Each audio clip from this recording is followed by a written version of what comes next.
Queremos ser una iglesia que sirve, que sale de casa, que sale de sus templos, que sale de sus sacristías, para acompañar la vida, sostener la esperanza, ser signo de unidad, para tender puentes, romper muros, sembrar reconciliación.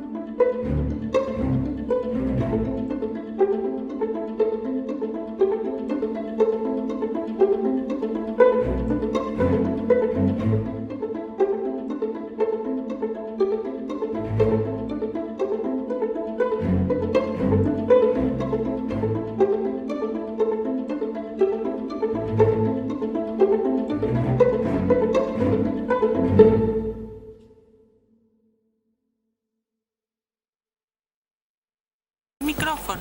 Ustedes nos oyen, no están oyendo. No te preocupes, que los técnicos de arriba son buenísimos. Buenas tardes. Buenas tardes.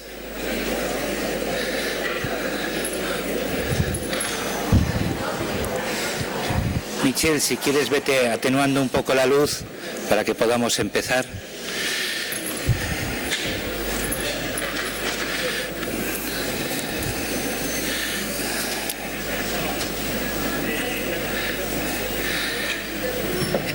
Hemos creído en el amor de Dios.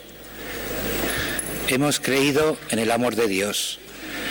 No se comienza a ser cristiano por una decisión ética o una gran idea, sino por el encuentro con un acontecimiento, con una persona que da un nuevo horizonte a la vida. Así comienza la encíclica Deus Caritas Est de Benedicto XVI, y expresa perfectamente lo que es el encuentro con Cristo, lo que es la conversión. Yo me he preguntado muchas veces por qué nos interesan, por qué nos apasionan tanto las historias de conversión. Yo creo que por una parte reflejan una parte de nuestra propia vida, de la vida de cada uno. Yo creo que por otra parte muestran la intervención directa de Dios en el mundo y en la vida. En resumen, yo creo que nos interesan porque son una historia de amor con mayúscula. También sabemos que Dios se vale de mediaciones humanas, de las personas que nos acompañan en la vida y de las circunstancias de la propia vida para propiciar ese encuentro. Por eso es tan importante que los que somos cristianos seamos coherentes en nuestra vida, seamos coherentes con el Evangelio para ser testigos de Cristo. Hoy contamos con el testimonio del matrimonio de Padula, Carlos y Gisela.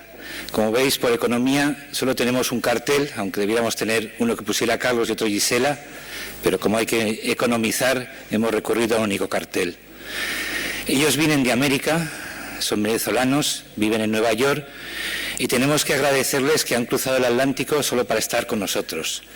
Ya sabemos que Bilbao es muy importante, para algunos incluso el centro del mundo, pero en cualquier caso les damos las gracias a Carlos y Gisela por estar con nosotros.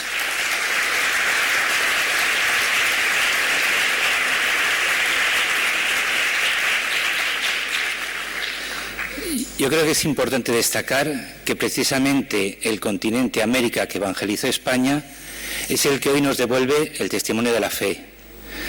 Por un lado tenemos al Papa Francisco y aquí con nosotros a Carlos y Gisela, salvando las distancias.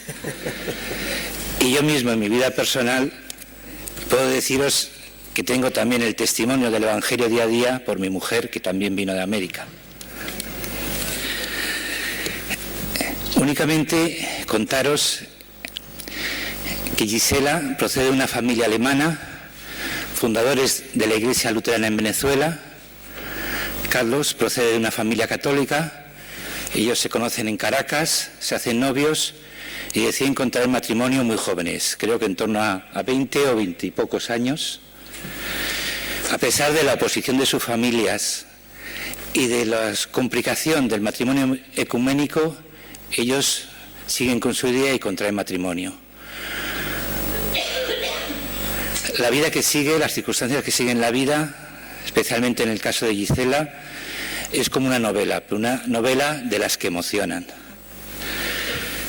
Llegan esas dificultades en los embarazos de Gisela.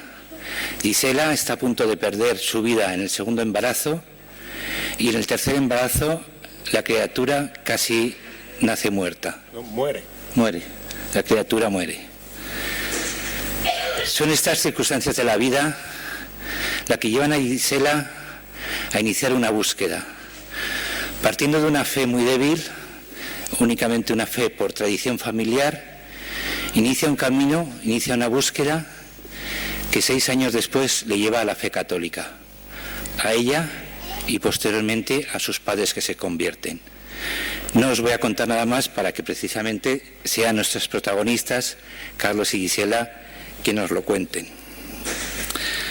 Actualmente Carlos y Gisela viven en Nueva York. Gisela ha presidido la Fundación Narnia Club, dedicada al catecismo, a la catequesis de los niños, y Carlos, además de su propia actividad profesional, es miembro, entre otros, solo voy a leer unos pocos, del Patronato Internacional del Museo del Prado o de la Junta del Museo de Arte Moderno de Nueva York, el famoso MoMA, o de la Junta Directiva de la Orquesta Filarmónica de las Américas y otra serie de orquestas, mostrándonos que para los cristianos nada humano nos es ajeno y que la belleza, esta también con mayúscula, como esa historia de amor que contábamos al principio, nos conduce a Dios. Nada más, simplemente recordaros el procedimiento habitual de las preguntas. Podéis durante la charla de ellos ir pensando las preguntas. Al finalizar las entregáis a las secretarias y me las hacéis llegar para que se las formule a Carlos y Gisela, y simplemente agradeciéndoles de nuevo al matrimonio Padula su presencia aquí, les paso las palabras. Carlos, Gisela, vuestro turno. Bueno, no.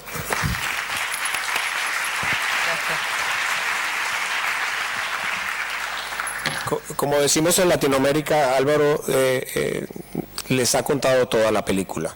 Es muy poco lo que podamos contar ahora. Pero les voy a decir, no ha sido tan simple y sencillo como lo ha contado él. Ha sido mucho más complicado. Ha sido complicado porque la familia de Gisela llegó a Venezuela en 1825. Gisela es la octava o novena generación de una familia alemana que se dedica al comercio entre Alemania y América Latina, y es una familia de alemanes que pues aún residiendo en América Latina volvían a Alemania para casarse, tener a sus hijos, llevarlos a Latinoamérica y mantener la fe luterana en Latinoamérica. Como ustedes saben, en Latinoamérica, pues en la mayoría de los países, la religión de los países es la fe católica y no se permitía en muchos de los países ninguna otra fe. En el caso de Venezuela, pues no estaba permitido ninguna otra fe, y la iglesia luterana pues dependía básicamente de los pastores que de vez en cuando venían en los buques para que los luteranos pudieran ser bautizados o casados. Era la familia de Gisela, a través de la casa comercial que tenían ellos en Venezuela, fundada en 1825, que proporcionaban pues esta actividad pues espiritual a las familias protestantes. Es a principio de siglo, en 1900, que la familia pues funda la iglesia luterana en Venezuela y pues ofrecen pues servicio espiritual a la comunidad protestante.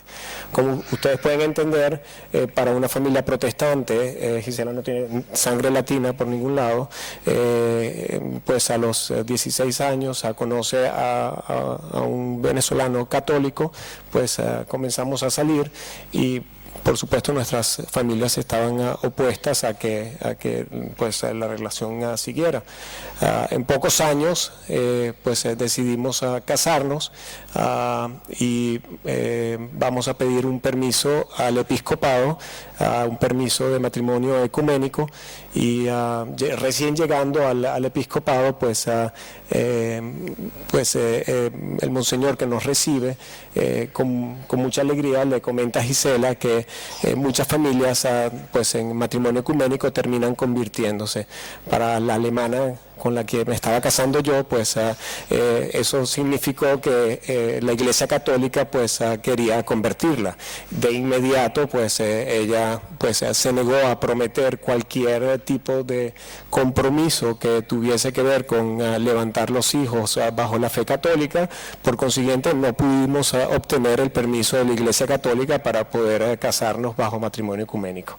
Es así que comienza pues una historia en la cual tuvimos que pues a través de varias reuniones lograr con la Iglesia, que la Iglesia a través de mi compromiso de levantar a los hijos bajo la fe católica, que la Iglesia permitiera darnos el permiso de matrimonio ecuménico, y posteriormente a finales del año 84 pudimos casarnos bajo matrimonio ecuménico. Es importante, y haciendo un paréntesis en nuestra relación, para mí era bastante difícil pues cuando los domingos o los sábados iba a comer o cenar en casa de Gisela, pues el chiste siempre era, el chiste de turno era algún chiste que tenía que ver con la Iglesia Católica o un sacerdote, o para las familias luteranas pues la Iglesia Católica pues era alguna fe retrógrada, pues algo que estaba totalmente pues fuera del tiempo. Pues yo fui paciente y sabía que en el tiempo, pues los tiempos de Dios solamente los conoce Él. Así que pues seguimos, comenzamos con nuestra vida matrimonial. Tuvimos nuestra primera hija. Hubo algunos problemas de embarazo. Tuvimos a nuestro segundo hijo con muchos problemas durante el embarazo. En ese segundo parto, Gisela tiene lo que se llama una colastasis hepática, que es un problema en el hígado ocasionado por las hormonas del embarazo.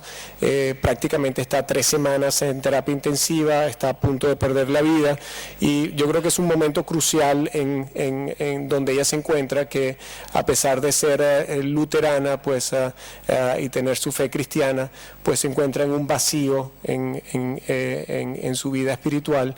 Ella contará un poco más de esto en su presentación, y yo creo que es un punto en su conversión, un punto importante. En ese momento los médicos nos comentaron que sería imposible para nosotros tener un tercer hijo, porque un tercer hijo ocasionaría pues que Gisela o bien tuviese que interrumpir el embarazo, o bien que perdiese la vida, pero no podíamos exponernos a ese tercer hijo, a ese tercer embarazo. Es así que pasan a 5 años hasta que Gisela pues un buen día me dice que quiere que vayamos a los médicos a ver si es posible consultarles, porque ella quisiera tener un tercer hijo, a ver si hay alguna droga, algo nuevo, en lo cual sea posible tener un tercer embarazo. Vamos de consultas a los médicos, todos los médicos, no solamente en Venezuela, estuvimos en médicos en los Estados Unidos, nos dicen que es imposible un tercer embarazo, y un tercer embarazo pues incurriría en la muerte de Gisela inmediatamente. Es importante mencionarles que a pesar de Gisela ser en ese momento continuar siendo luterana, ella asistía a misa conmigo todos los domingos. No sé por qué, porque se sentaba al lado mío y era una constante crítica no solamente al sacerdote, a la liturgia, al sermón, después a la comunión, después a la gente que comulgaba y hablaba, después a la salida. Durante la ceremonia, pues a la Eucaristía, o sea, era una hora de crítica pues a todo lo que sucedía en la misa, ¿no? Entonces yo le decía a Gisela, para mí es importante la misa, y decía, pero no entiendo cómo tú, siendo una persona tan inteligente, puedes todavía estar creyendo en esta fe retrógrada. Pues así fueron años y años y años, fueron 15 años durante todos los domingos, pues constantemente pues diciéndome esto. hay mortificaciones, diferentes mortificaciones. Era mi mortificación llevar la misa a ella. Pues un buen día, un domingo, recuerdo que el sacerdote, por cierto, salesiano, dijo al final de la misa, el próximo jueves es el día de Santo Domingo Sabio, que es el patrono de las mujeres que tienen problemas de embarazo. Y Gisela se voltea hacia mí riendo sarcásticamente y me dice: esto es increíble, que la Iglesia Católica tiene santos hasta para mujeres que tienen problemas de embarazo. Esto no lo puedo creer. Y algo que es muy importante es que para ese momento teníamos ya 10 años de casado. En ningún momento hubo en nuestro matrimonio discusión de fe. Ella tenía sus creencias, yo tenía mis creencias, yo veía cuál era su comportamiento, ella veía el mío. Nunca tuvimos discusiones en cuanto a nuestra fe, pero en ese momento yo sentí la necesidad de, en el medio de la misa, voltearme y decirle: Gisela, la gran diferencia entre tu fe y la mía es que yo tengo un ejército de santos que están intercediendo por mí, los míos, ante Dios, y tú estás sola en el universo tratando de entender cuál es tu relación con Dios. Y me volteé. Y bueno, yo creo que pues ahí se quedó. Lo último que supe después de varios meses fue que ella asistió ese jueves a la misa de Santo Domingo Sabio y aparentemente pues fue una misa a la cual pues ella le afectó enormemente. Hay diferentes llamados, pues ella hablará más sobre ello, pero yo creo que eso fue el inicio pues de un proceso. Yo lo único que supe fue que unos meses más tarde Gisela me comenta que está embarazada. Estamos esperando nuestro tercer hijo. Con mucho susto tuvimos los primeros meses, no sabíamos qué iba a suceder. Para mí era una situación muy difícil porque no había decisión que tomar, había que continuar el embarazo a como diese lugar, y si se presentaba un problema, lo único que yo iba a poder hacer era entregarme a la voluntad de Dios, porque yo no iba a poder tomar una decisión. Así que lo que nos quedó fue esperar, y el embarazo sucedió con normalidad hasta el día que se cumplió 7 meses, que tuvimos que ir unos días antes de cumplir 7 meses, Gisela se hizo unos exámenes médicos y salieron unos problemas. Ella va a comentar sobre lo que sucedió en esa oportunidad, pero lo que sucedió fue que hubo que hacer cesárea y tratar de sacar al niño, porque el niño venía sufriendo. En el momento que se está haciendo la cesárea, a Gisela le sube la presión sanguínea y hay que interrumpir la cesárea. En el momento que se interrumpe la cesárea, bajan las pulsaciones del bebé en el vientre y muere el bebé en el vientre. Pasa aproximadamente unos 2 minutos, y es cuando los médicos pues ven que baja de nuevo la presión. Ellos pues continúan con la cesárea, y en ese momento logran sacar el bebé y preguntan si queremos que el bebé se reviva. Y en ese momento nosotros, porque sabíamos que podía venir con problemas, y si pues había el deseo de revivirlo, por supuesto. Durante esos 2 minutos fueron muchas las promesas que nosotros, de lado a lado, por separado, hicimos, Gisela y yo, y pues ese bebé fue revivido. No lloró, pero inmediatamente tuvo sus signos vitales, y ese bebé pues hoy en día está estudiando en la Universidad de Navarra.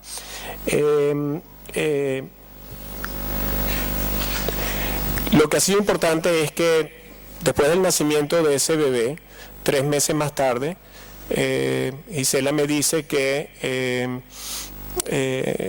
durante el bautizo de Antonio Enrique Domingo, se llama por Santo Domingo Sabio, va a haber no solamente va a haber un bautizo, pero va a haber otras celebraciones. Y yo le digo, ¿cómo que va a haber otras celebraciones? Y me dice, sí, es un poco complicado explicártelo, me dice, pero va a haber más que un bautismo. Entonces, bueno, total, es que yo voy al bautizo de mi hijo y me encuentro que no solamente hay un bautizo, sino que también hay una confirmación, que es la confirmación de Gisela, que se confirma en el mismo día, se confirma bajo la fe católica, y también hay una celebración, hay unos votos de matrimonio, porque ella quiere hacer los votos bajo la fe católica de matrimonio, debido a que en el momento en que ella pues se casó bajo matrimonio ecuménico, no le dio importancia pues al matrimonio y quiso hacerlo bajo la fe católica. Así que para mí ese día, pues el día del bautizo de Antonio, es un día muy importante, debido pues a no solamente al bautizo de mi hijo, sino a la confirmación de Gisela, del cual yo soy padrino, y a los votos, pues a la renovación de votos matrimoniales que tuvo Gisela. Un poco como hemos hecho el formato de nuestra presentación, y dado por el tiempo, ha sido que yo explicaba cómo era el proceso digamos, de conversión de Gisela, y yo le iba a hacer unas preguntas a Gisela. Como yo nunca tengo oportunidad de preguntarle, más bien es ella la que me pregunta siempre a mí todas las cosas, pues yo hoy le voy a preguntar a Gisela, le voy a hacer las preguntas que yo considero que pueden ser interesantes para ustedes conocer. Gisela, ¿qué se sentía vivir en un mundo católico siendo protestante y qué implicación tenía para ti? Bueno, para mí era bastante cómodo vivir en esos dos mundos. Los domingos iba a la iglesia con mis padres. Mis padres eran muy activos en la iglesia protestante. Mi mamá estaba en el comité que escogía los pastores de la iglesia, y durante la semana iba a colegio católico, porque mi madre me había metido en colegio católico. Me sentaba bastante fastidiada en las clases de religión, pero no tenía que asistir, o sea, tenía que asistir, pero no tenía que oír. Me sentía muy tranquila, un poco más inteligente que todas mis compañeras de clase que eran católicas. Tenía mucha paz y tranquilidad de no creer verdaderamente en ninguna de las dos religiones, y con una excusa muy grande de poder ser agnóstica. La vida iba muy tranquila para mí, era una vida feliz, y la verdad es que no tenía ningún tipo de complejidad ni problema entrando de un mundo a otro. ¿Cómo comienza la inquietud o semilla de la conversión? Bueno, yo creo que la primera vez, obviamente, fue la decisión de casarme contigo, porque era fantástico, pero eras católico. Era un problema que en realidad dije, no lo pensé mucho, pero me gustaba tu manera de ser, tu ética, tu manera de vivir. Admiraba mucho cómo vivías tú, y pensé, bueno, estoy enamorada, además va a ser muy buen marido seguro. Cuando nos casamos, para ti era tan importante casarte por la Iglesia Católica, que a pesar de que para mí no tenía ninguna importancia, yo accedí, aunque estaba un poco molesta con la entrevista del matrimonio, para el matrimonio. Cuando nos logramos casar, todo iba muy bien. Nosotros nos casamos en el 84, en el 85, viene Juan Pablo II, visita Venezuela, y me encuentro esperando toda la noche sentada para estar de primera el día de la misa. Y es ahí cuando empiezo a sentir una emoción muy grande, y no entiendo por qué. Pero lo adjudico al momento de las masas, a que es un momento muy emocionante, y que es una persona muy importante, y no le doy mucha importancia, pero queda detrás pensando en eso. Nace mi hija Clarisa, la bautizamos, yo estoy tranquila con que ella sea católica, y comienza, estoy esperando mi segundo hijo, que es Carlos Alfredo, y empiezo a tener un parto bastante fuerte, 7 mesino, Carlos Alfredo, y en un momento dado, muy cerca de la muerte, despierto a la mañana siguiente y me doy cuenta que no creo en nada. Siento un vacío enorme en ese momento y recuerdo voltear y ver a la ventana del hospital y pedirle a Dios que me ayudara a creer en algo. Que no podía seguir viviendo así, que era un vacío muy duro, que sabía que no sabía si lograba salir de esto y que dejaba una niña sin madre y un bebé recién nacido y no creía en nada y estaba muy, muy asustada. Y creo que ese fue un momento en donde sentí que le pedía a Dios que me diera la oportunidad de creer en Él. ¿Qué pasó en los siguientes 5 años entre el nacimiento del segundo hijo y el tercer hijo? Bueno, empecé a trabajar en el colegio de mis hijos, que iban los dos a colegios católicos, en una fundación católica que ayudaba en los barrios en Venezuela a mujeres en donde le daban educación en la fe católica, que obviamente yo no impartía, pero yo ayudaba en manualidades, ellos hablaban sobre los principios de familia y yo mientras me sentaba al lado a esperar mi turno, oía todo lo que hablaban y me empezó un interés grande y una confusión. Y como sucede en la vida, todas las conversiones no suceden solas. Y las amigas me empezaron a dar libros de conversos, empecé a asistir a retiros del colegio y luego conocí a un sacerdote salesiano que me dijo: yo te ayudo a estudia tu fe luterana y yo te ayudo a seguir tu fe, la fe católica, tú estudias y me haces preguntas. Y le dije: con mucho gusto, pero no se lo cuente a nadie, porque no le voy a decir nada a Carlos y no le quiero dar el gusto a Carlos de que estoy confundida. Y así empecé, eso fue por lo menos 2 o 3 años y era un estudio muy estructurado como buena alemana y para tratar de entender cuál era el verdadero camino. No conseguía tomar la decisión, me era muy difícil tomar la decisión y sobre todo porque me sentía que traicionaba a mi familia. Y me había quedado así, dejando que Carlos educara a los niños y estando todavía en una zona bastante cómoda, manejando la situación. Ya Carlos Alfredo estaba bien y yo pensaba que mi vida iba a seguir tranquila como siguió en los próximos 5 años. ¿Cuál es la encrucijada en el proceso de conversión?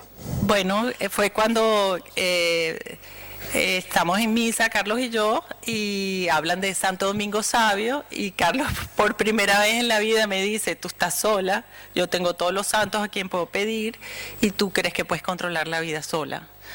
Y para mí fue duro, fue un momento bastante fuerte, y me fui escondida a misa, y me encontré rezando a Santo Domingo y pidiéndole ayuda.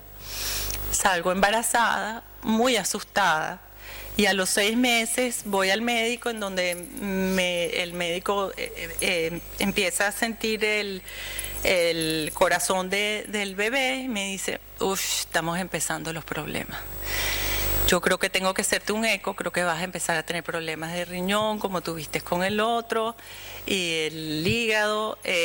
Vente mañana a las 7 de la mañana y vamos a tratar de meterte para ver un eco, entre pacientes para ver un eco. Esa noche me salí del cuarto escondida de Carlos y me encontré de rodillas rezándole a la Virgen, pidiéndole que me ayudara. Era un momento muy distinto al que había pasado con mi primer hijo. En ese momento sentí la posibilidad de abandonarme y entregarme a Dios. Me sentí en paz y me sentí acompañada. Y fue cuando encontré que tenía la necesidad ya creía en Él y además podía abandonarme, pero además creía en los santos. Creo que ese es el momento que decidí que necesitaba convertirme. Unos días más tarde fuimos a misa y por primera vez en la vida abro el misal y atrás decía, por favor, aquellos que no son católicos no vengan a comulgar. Porque algo que es importante es que, como Gisela fue a colegio católico, pues ella, cuando iba a misa conmigo, de repente se paraba en la fila a comulgar y le decía, Gisela, no puedes comulgar, tú no eres católica. Pues me dice, pues claro que yo puedo comulgar, ¿quién me va a parar a mí a comulgar? Nadie me va a parar a mí que yo no pueda comulgar. Le digo, no, es que tú no puedes comulgar. Pero bueno, hasta ahí me quedaba y ella seguía en la fila y comulgaba. Bueno, ese día me sentí que estaba insultada, o sea, que estaba faltándole el respeto a la Iglesia Católica. Y me arrodillé y fue un momento muy emocionante en donde no dejé de llorar en misa y tenía la necesidad de recibir a Cristo y no poder hacerlo. Y fue cuando decidí que me convertía. Y entonces, bueno, me invito a Carlos a la conversión y a mi madre le escribo una carta, le doy las gracias por ser una mujer muy, muy fiel, pero en su religión, pero que encontraba un camino distinto. Y tuvimos el bautizo con todos mis sobrinos ya grandes, mi hija de 8 años, mi hijo de 5 años y mi bebé y mi marido. Y comienza mi vida como católica. Ya en ese momento me doy cuenta el vacío que he hecho durante todo el tiempo de crecimiento de mis hijos, aunque gracias estaba Carlos. Nos mudamos a Nueva York y decido que quiero ayudar en esta asociación católica a educar a otros muchachos que no tienen la oportunidad de tener la fe en los colegios, porque está prohibido en Nueva York que los colegios católicos impartan la fe. Y entonces trabajo 15 años en esta fundación que da catequesis a los niños, prepara para la primera comunión y para la confirmación. Es importante aclarar que esa fundación es muy importante porque es una fundación de catequesis que se ocupa de impartir catecismo a los colegios privados de la ciudad de Nueva York. Es la más importante que hay en los Estados Unidos y Gisela la presidió durante 15 años. Esta que criticaba a la Iglesia Católica. ¿Qué encontraste en la Iglesia Católica? Bueno, creo que qué diferencia que encontré con la que me daba la Iglesia Católica. La primera es la filiación divina, ese amor incondicional de Dios, que me fue muy fácil entenderlo porque yo tuve muy buen padre, me quiso mucho incondicionalmente y encontré que en la Iglesia Católica tenía eso. Después la ayuda de los sacramentos, en especial la confesión, el poder sentirte perdonado, el poder sentirte querido y el poder darte esa alegría de poder seguir adelante y tener esa misericordia de Dios. Y bueno, la comunión, como ya les expliqué, que podía recibir a Cristo, que recibía su gracia y sus virtudes. Y para mí el hecho de que era una iglesia unida, en donde no estábamos solos, todos luchábamos juntos para eventualmente estar juntos otra vez viendo la cara de Dios, el poder seguir al Santo Padre, yo he tenido la suerte de ver tres papas, he seguido a cada uno, he leído sus encíclicas, he aprendido tanto de ellos, cada uno con una manera de ver con una misma manera de ver, una misma fe, pero con orillas distintas. Y ha sido la verdad que para mí una alegría constante cada vez y una sorpresa cada vez que tenemos un papa distinto. ¿Qué es lo que más te ha asombrado de tu conversión? Creo que lo que más me ha asombrado es que Dios nos llama a todos y que cuando les decidimos seguirles, todos aquellos que están cerca de nosotros también aprenden a seguirle. Y por ejemplo, ahora he tenido 3 años fabulosos en donde mi padre, falleció hace año y medio, ¿no? Año y medio, de 80 años se convirtió. Él tuvo lo que se llama una conversión por deseo. Esa conversión sucede, mi padre tenía ya Alzheimer's y Parkinson.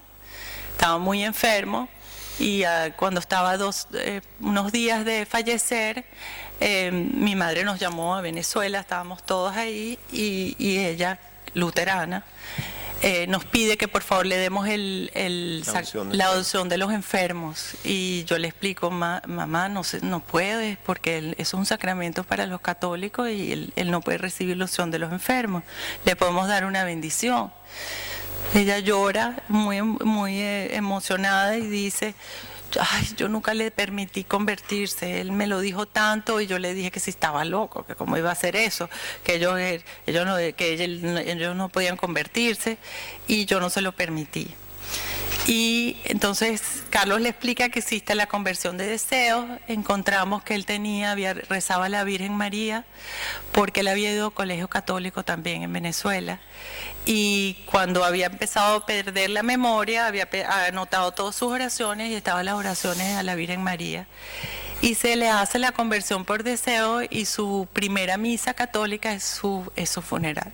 Y él siendo el patriarca de una familia luterana, fue muy emocionante porque el funeral de mi suegro es un funeral católico donde pues toda la familia se sorprende pues al llegar y ver que pues el patriarca tiene un funeral católico y el sacerdote explica pues todos los años en el cual mi suegro pues ha debatido y decidió ser pues católico.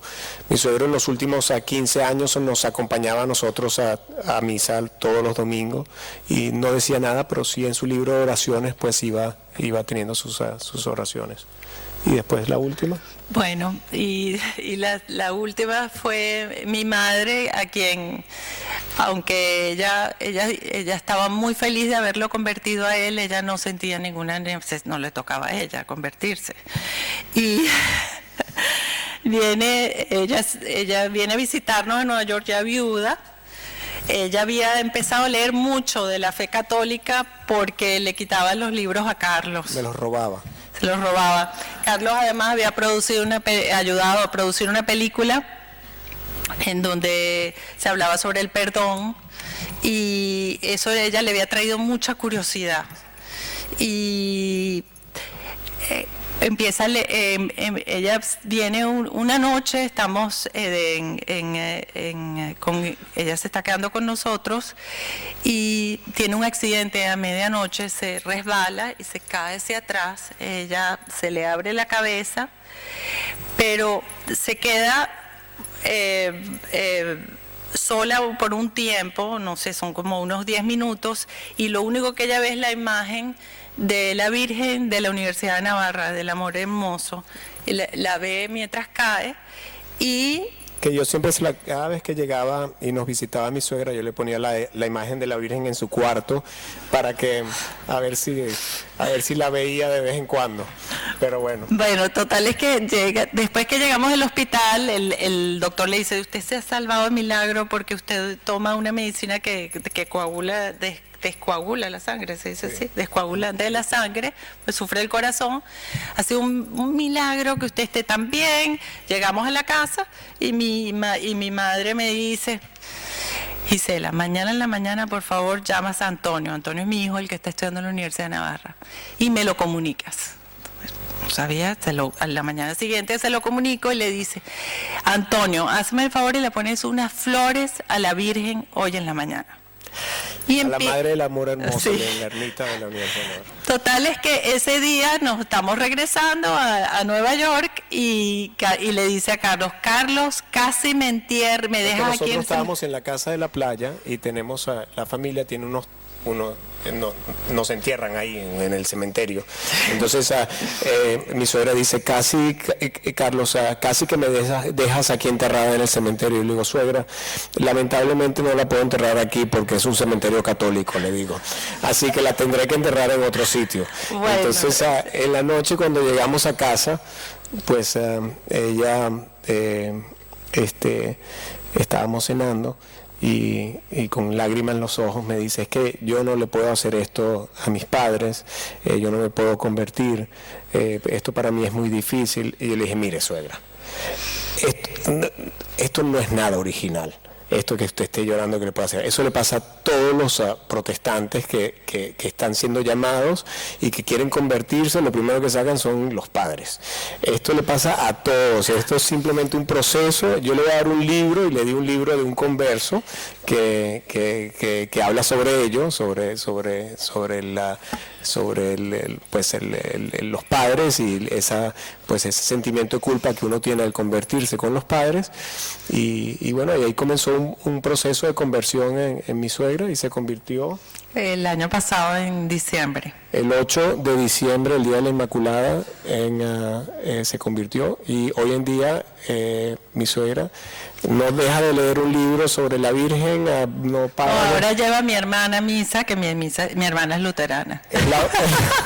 Es la única luterana que queda en la familia, es mi suegra ahora la que la lleva. Bueno, este es el testimonio de esta familia, pues que comenzó con traspié. Nadie creía que este matrimonio iba a sobrevivir. Pues una luterana y un católico, ni siquiera mis directores espirituales pensaron que algo podría salir de esto, pero aquí estamos, 3 hijos, 3 nietos, y muy felices. Y 29 años de casados. Y 29 años de casados. Así que muchísimas gracias.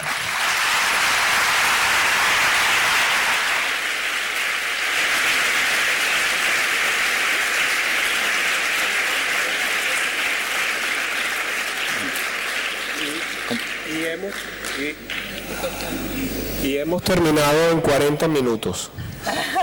Muy bien, Carlos, muy bien. ¿Ven cómo vale la pena hacerles cruzar el Atlántico para que hoy, esta tarde, estuvieran aquí con nosotros? Bueno, como ya saben, pueden ir redactando las preguntas que nos pasarán las secretarias, y yo, aprovechando que estoy aquí y que Carlos no hacía más que preguntas, le voy a hacer una pregunta a Carlos. Carlos, tú tenías el convencimiento, la esperanza de que Gisela se convirtiera, y si era así, ¿cómo lo planteabas en tu vida? ¿Con la oración, con el testimonio de tu vida? ¿O cómo hacías? ¿Poniéndole zancadillas? ¿Cómo hacías para conseguir su conversión? Bueno, yo estaba convencido de que habría una conversión, porque no te creo. Yo estaba porque es que el Dios nuestro es un Dios que no lo puede combatir nadie. Es un Dios muy amoroso, es un Dios que es un Dios tan misericordioso que quien comienza a conocerle, pues no tiene comparación. Eso por un lado. El Dios protestante es un Dios muy severo. El hecho que Gisela me viese saliendo de la confesión tan contento, el hecho que la alegría de poder quitar las cargas del camino pues pesado que ya tiene la vida, la oración, el saber que en la oración pues uno encuentra a Dios, la intermediación de los santos. Yo sabía que a ella experimentar un poquito poquito de todo este rico depósito de fe que tenemos a los católicos, pues eso ella le iba a traer, como le puede traer a cualquier otro que Dios le pone en su camino, pues a la iglesia y la fe pues católica. Yo recé mucho por ello. Y yo sé que los tiempos de Dios solamente Él los conoce, y no tenía ningún apuro, así que no me importaba que ella me criticara a la iglesia. Yo sabía que algún momento iba a llegar y no tenía ningún apuro, llegaría.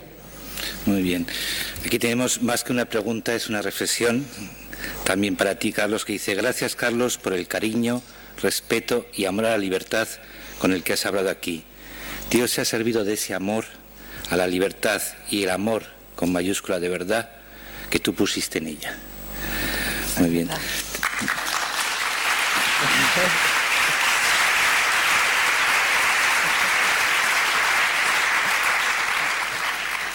No sé si tenemos más preguntas, van viniendo. Ahí creo que viene otro. No me puedes agarrar la mano aquí en público porque estamos...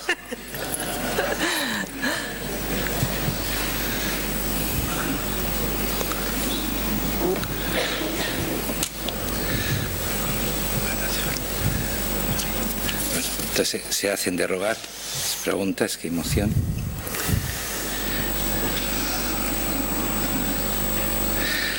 Bueno, es un caso real, un caso práctico.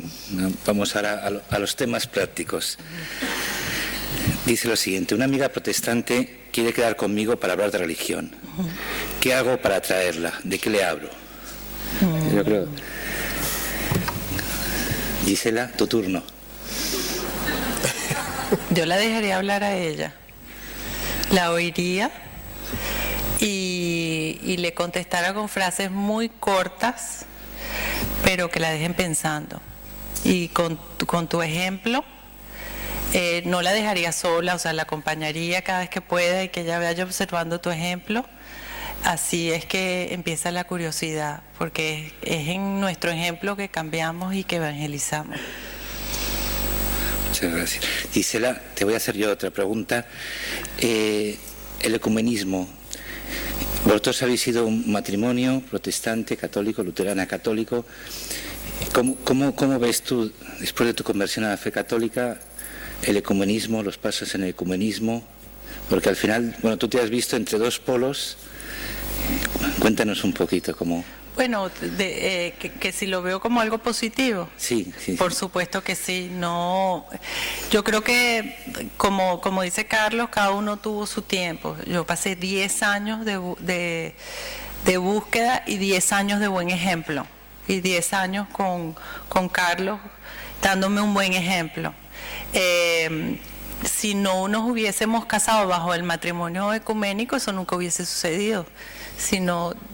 a lo mejor ni siquiera nos hubiésemos casado por la iglesia o no nos hubiésemos casado, porque para Carlos era muy importante casarse por la iglesia católica, no hubiésemos seguido juntos quizás.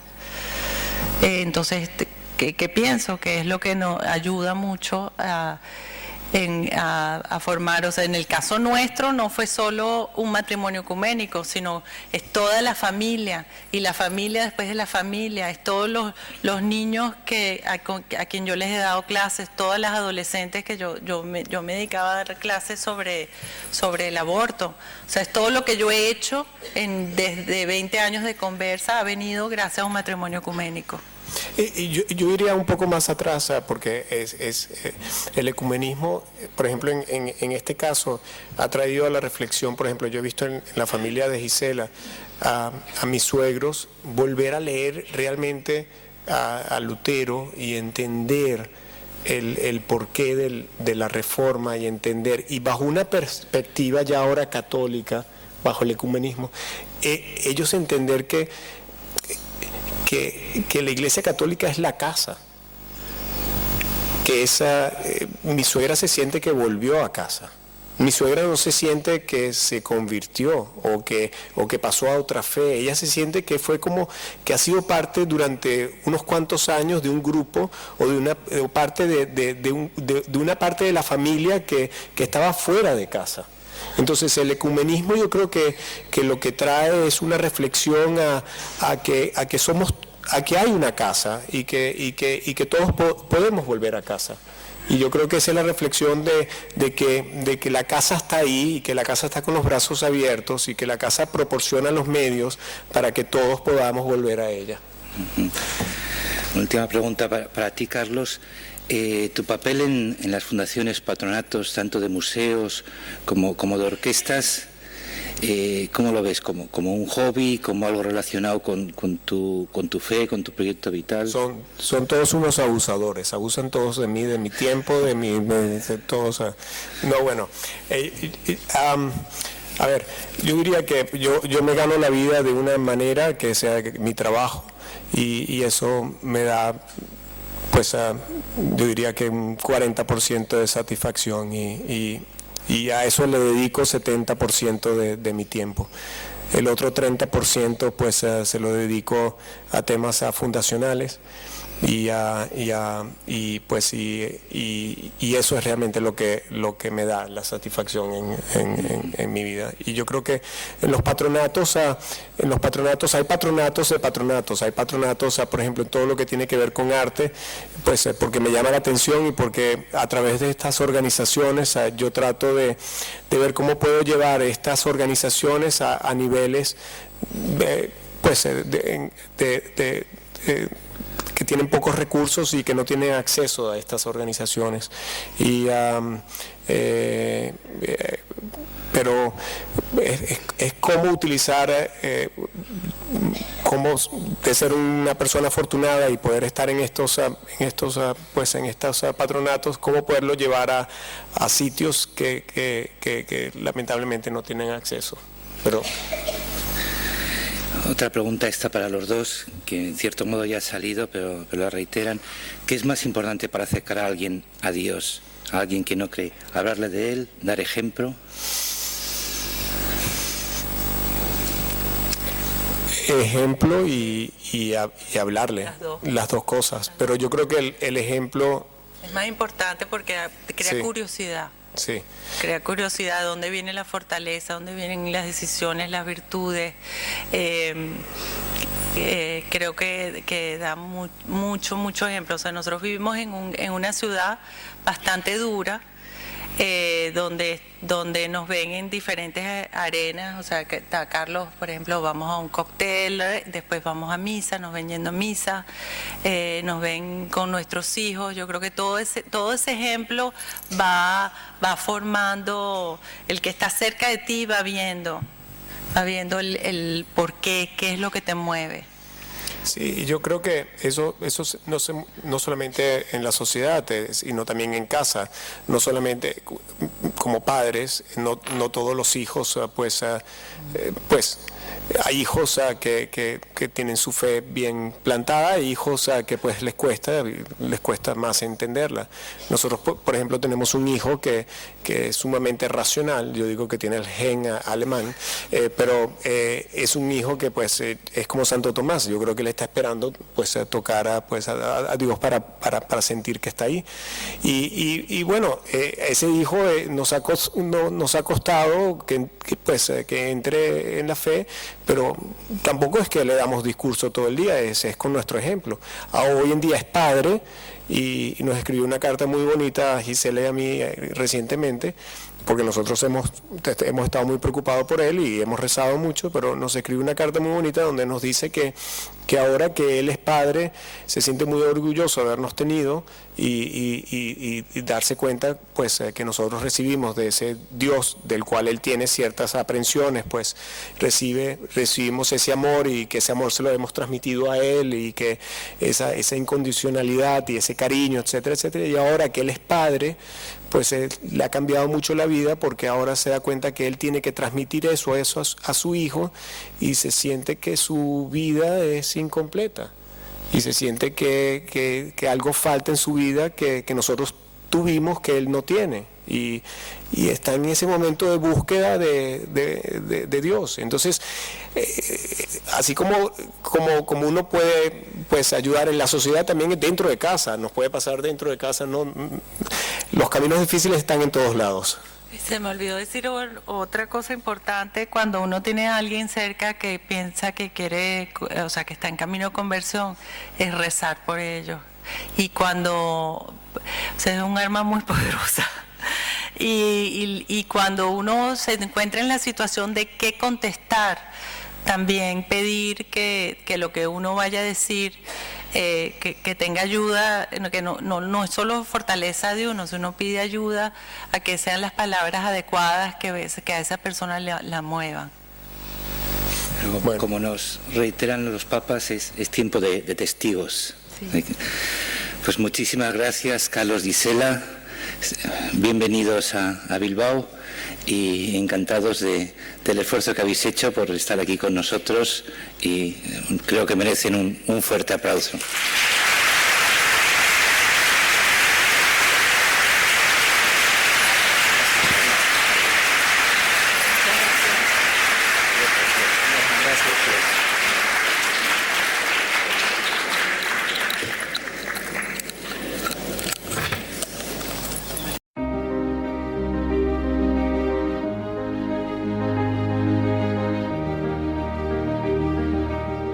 Camino a la Fe, todos los domingos a las 11 en Radio Guadalquivir.